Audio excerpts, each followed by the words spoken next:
Hello, everybody. It is once again Tuesday night, and I'm here to have another talk with you. I don't happen to have another interview today, but I did want to recap the past 6 videos that have been released. Mainly because this concludes the end of my Theology series, in the sense that I don't have any more theological tattoos to discuss.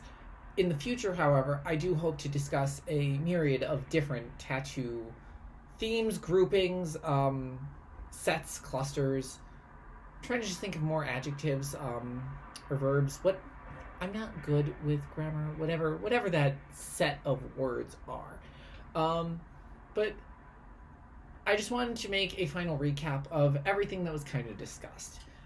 Because it's very interesting to think that there were so many different tattoos that were looked at. Primarily, Patrick with the cross tearing through the skin over the heart was very literal, but then in the next episode we had Anna with the dove and the representative family crest on the arm, which so interesting. And how her family and faith intertwined with each other. Then we had Dr. Newyar with his poem on the forearm, which again, so cool. It's so cool. And it's like those three, just for the first 3 that I looked, they were just very different, and that was very interesting. And then we had Hannah Grubbs with, again, a more straight to the point, the freedom with the scripture on the bicep, and then the slightly less but more so tattoo on her forearm. And finally with Dr. Henry on her ankle, and the pansy with the cross, and like flower, and the symbolism behind the flower, and the colors that played a part, because nobody else really discussed the idea of color and what that meant.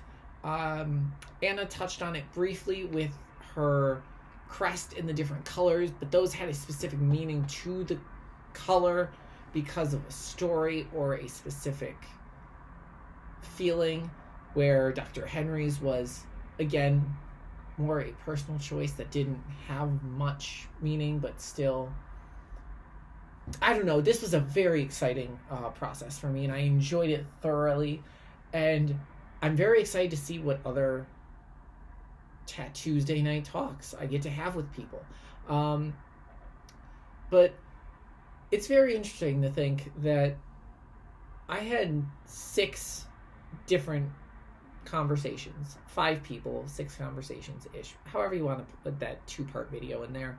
That was honestly, I could have put it in one. What am I doing? But it's very interesting to think that 5 different people had 5 very different tattoos that were all brought up, and they all brought something different, which was very interesting to notice, especially considering I didn't expect there to be such an array of both overtly theological and not so at all.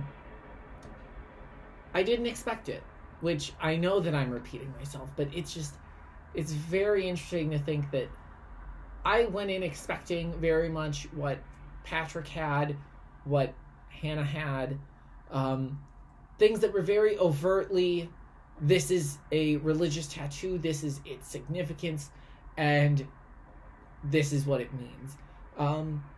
So I was genuinely surprised that there were several different variants in what it meant to have a theological tattoo and how people invoked meaning from them.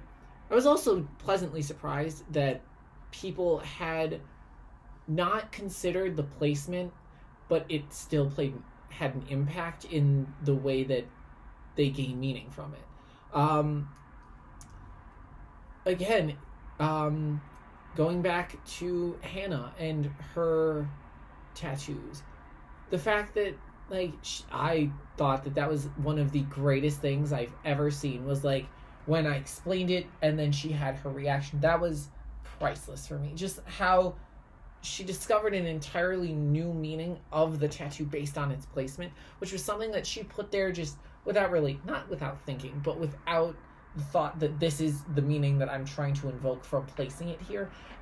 And that's just, again, so interesting. And I can't think of a better word. And I'm just rambling and going on, but it's so interesting. And whether or not this series continues with a different subset of tattoos, I really enjoyed this look into theology and the tattoos that come from a theological standpoint. It's very interesting, very intriguing. I would love to do more, and I probably will in the future. I definitely know that I will be having some more Tuesday night talks, chats, bavards. I don't know any other language for talk or chat. But this was a very interesting experience, as I've already said. And I can't wait to see what conversation I get to have next. So until next Tuesday, thank you so much for joining me. And I hope you have just as much fun talking as I did.